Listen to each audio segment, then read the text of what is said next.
بني عامر بن صعصعة هي القبيلة يقولون عنها، يقولون المؤرخين هي القبيلة الوحيدة التي تعتبر جمرة من جمرات العرب التي لم تنطفئ.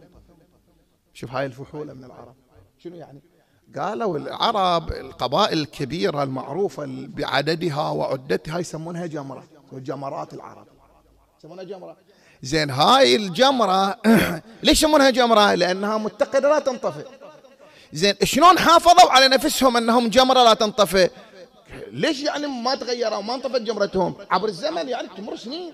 قالوا لأنهم لا يدخلون غيرهم فيهم، معتمدين على نفسهم ويتكاثرون مع بعضهم البعض، ما يدخلون أحد، ولذلك خلاص لا يتناسلون يا أحد ولا يتحالفون مع أحد، حتى حلف ما يسوون يا أحد، لأن كم جمرة تحالفت مع جمرة وضاعت، خلاص انتهت.